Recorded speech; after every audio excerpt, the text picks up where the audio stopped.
Quem está feliz com Jesus, diga aquele amém. Amém.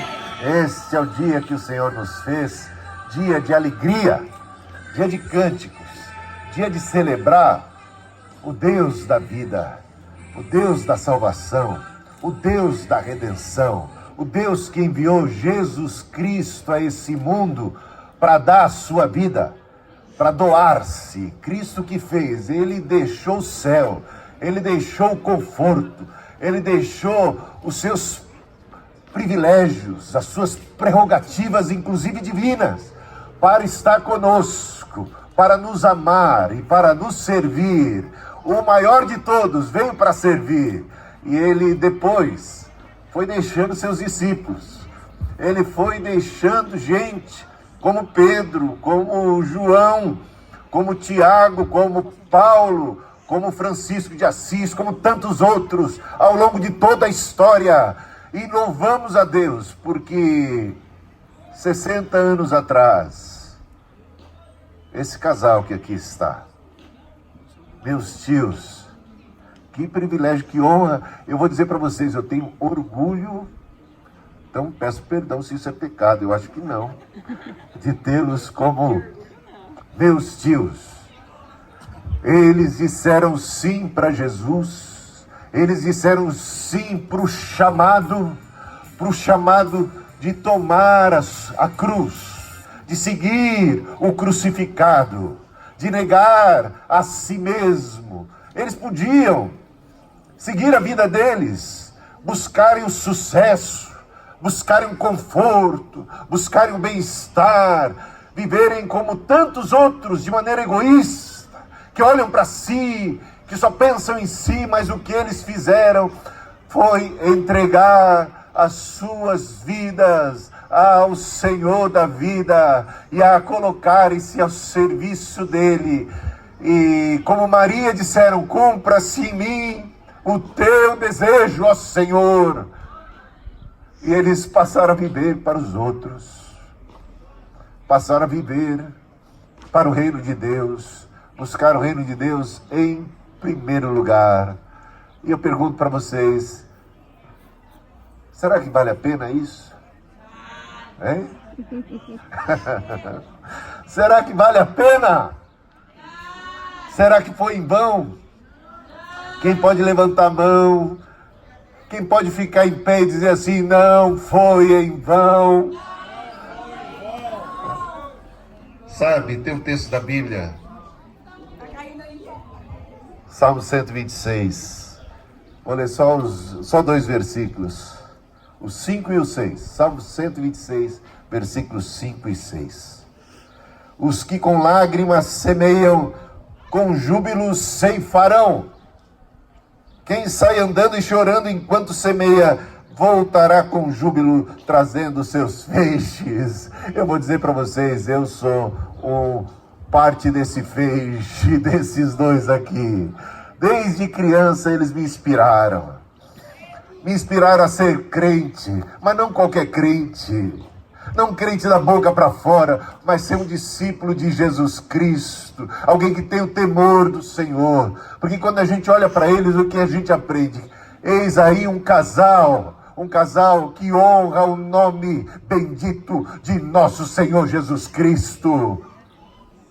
Que não são motivo de escândalo, que nunca buscaram o seu interesse pessoal, que nunca fizeram das coisas de Deus um mercado, um negócio. Eles se doaram à causa santíssima de salvar, de resgatar. Jesus que veio buscar e salvar o perdido, e eles se colocaram a serviço desse nosso Deus maravilhoso que nos ama tanto.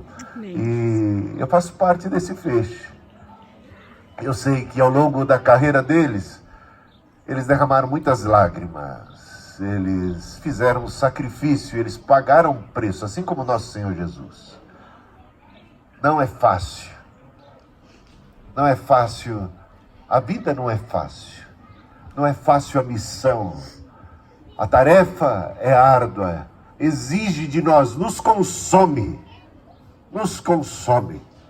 Eles se gastaram, eles ofertaram a sua vida, eles se debruçaram para amar e servir e ajudar e apoiar e levar o evangelho, plantar a semente.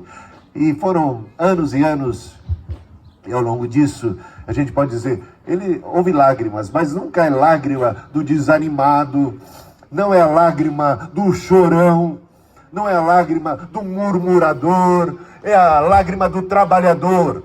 Gente, quem derrama lágrima ainda caminhando, não é do desanimado que parou e agora só fica a chorar, é a lágrima daquele que sofre, daquele que paga o preço, mas daquele que insiste na caminhada, porque planta com esperança, porque planta sabendo que vai colher, que conta com a bênção de Deus, que o seu trabalho não é em vão no Senhor. Eu faço parte desse feixe. E você? Quem faz parte? Quem foi influenciado positivamente? Quem foi impactado? Quem foi abençoado? Eis-nos aqui. É só uma parte, gente. Nós somos uma pequena porção. Uma parte desses feixes. Tem muito mais gente. Tem muito mais gente. Gente que eles nem se lembram mais. Sabe o que diz? Que no dia que chegarmos lá na glória, seremos recepcionados exatamente por aqueles que de alguma maneira nós, pela graça de Deus, é sempre Deus em nós, Deus por nós, Deus em nós, podemos por sua graça abençoar e ajudar alguém. Naquele dia, esses todos que foram ajudados vão nos receber. Que coisa maravilhosa, um retorno, uma gratidão. Eu imagino a fila, vocês vão ter muito trabalho aqui, de cara entrando no céu, é muita gente para colher e dizer obrigado, obrigado por se deixar usar, por se deixar, por ser um instrumento de Deus para minha bênção, para minha salvação, para minha redenção, para me colocar de pé. Que coisa boa, louvado seja o Senhor. Uma salva de palmas para Deus e para esse casal. Um dia, sabe, tudo que a gente plantar, a gente vai colher. Coisa ruim também, então cuidado, né? De Deus não se zomba, o que o homem plantar, ele vai colher. Mas também diz o seguinte, que se nós formos perseverantes em fazer o bem, porque diz assim, não nos cansemos de fazer o bem, porque fazer o bem às vezes cansa. Por que cansa fazer o bem? Porque a gente muitas vezes faz e não vê o retorno imediato. Às vezes o retorno, normalmente ele não é de curto prazo, e muitas vezes não é sequer a médio prazo. Muito do retorno de nosso trabalho é a longo prazo. E muitas vezes a gente se cansa, parece que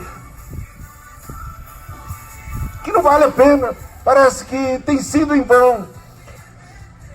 Por isso a exortação bíblica é, não nos cansemos de fazer o bem, porque a seu tempo, e nunca é no nosso tempo, é no tempo de Deus, a seu tempo ceifaremos se não desfalecermos. E eu louvo a Deus porque eles não desfaleceram ao longo dessa jornada, quase 60 anos, servindo ao Senhor sem desfalecer. E eles já podem ver os primeiros frutos, resultado do seu ministério, do seu trabalho. Volta com alegria, carregando os feixes, e tem muito mais pela frente. Vale a pena ser cristão. Vale a pena ser cristão. Os discípulos seguiram Jesus. Vinde a mim, eu vou fazer de vocês pescadores de homens. E os discípulos deixaram tudo, deixaram seus sonhos, deixaram as suas ambições terrenas, deixaram tudo para seguir o mestre. E será que valeu a pena? Valeu muito a pena. Você sabe que quando eles se depararam com aquele episódio do jovem rico, eles ficaram confusos. E até disseram, Senhor, se essa é a condição, quem é que vai ser salvo? Jesus disse para eles que muito difícil entrar um rico no reino dos céus, porque muitas vezes ele está pegado à riqueza, ele está pegado às coisas desse mundo, transitórias, passageiras, a glória desse mundo, o fascínio das coisas presentes. Aí Pedro toma a palavra e diz: Senhor, eis que tudo deixamos e te seguimos. Tudo deixamos e te seguimos.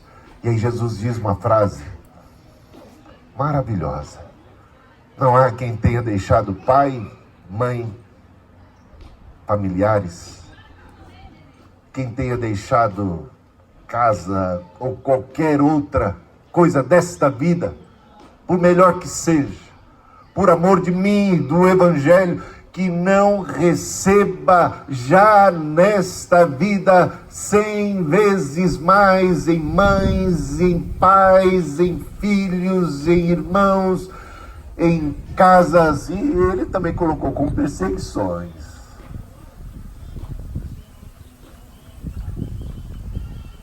Alguém sabe contar quantos filhos tem esse casal? Hein? 100 vezes mais. Quantas casas eles têm? Se eles precisarem de uma casa, a sua é casa deles? 100 vezes mais, meus irmãos. Não vai faltar. E no porvir a vida eterna. Eu quero terminar só com um trecho do poema de Fernando Pessoa. Fernando Pessoa não era nem cristão. E ele falava em nome da glória de Portugal. Portugal é um país desse tamanho, né? Tão pequeno. Mas foi capaz de tremendas, grandiosas proezas. Foi conquistar território na China, Macau, por exemplo. Foi conquistar território na África. Foi conquistar território na América do Sul. Ainda ficou com a melhor parte da América do Sul, não é não? O Brasil.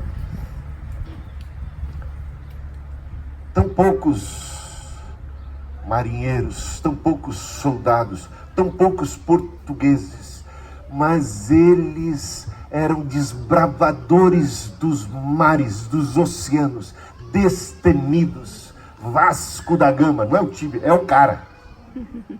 Estou falando do time, é do cara, o cara que dá um nome ao time. Tantos navegadores. E depois de tantas conquistas, o povo português começou a ficar frouxo. Começou agora a querer usufruir, curtir. E eles não queriam ir mais para o mar. Eles não queriam mais a aventura e as conquistas do mar. Eles queriam a segurança da terra e usufruir o bom. Foi aí que Fernando Pessoa compôs esse poema famosíssimo. E uma frase só, para conclusão. Ele diz assim: ele diz isso tudo para despertar, para sacudir os homens, os portugueses, para que eles pudessem sair da sua comodidade e pudessem ir para o mar. Ele disse assim: quantas noivas ficaram por casar para que fosses nosso, ó mar? Valeu a pena? Tudo vale a pena se a alma não é pequena. Porque quem quiser passar além do bojador, tem que passar além da dor. Meus irmãos, tem muita gente nessa vida que busca a vida inteira a comodidade, o conforto, e que não arrisca, e que não, porque passar além do bojador era passar além do lugar que só os mais destemidos. É um cabo que você tem que atravessar no oceano, dos mais perigosos. Esse tal de bojador já tinha colocado a perder muitas vidas, mas os portugueses destemidos e corajosos do passado haviam enfrentado esse perigo e por conta disso tantas conquistas. Por isso, tantas noivas ficaram por casar para que fosses nosso, ó mar. Valeu a pena? Vale a pena o sacrifício de tantas vidas? Tudo vale a pena se a alma não é pequena, mesquinha, egoísta. Porque quem quiser passar além do bojador, tem que passar além da dor. E o chamado de Jesus Cristo é para a gente negar a nós mesmos, para tomarmos a nossa cruz, para sermos desbravadores destemidos a serviço do reino. E eis aí um casal que nos é exemplo. Louvado seja o nome de Jesus por suas vidas e pelo testemunho que dão e por tantos frutos. Amém.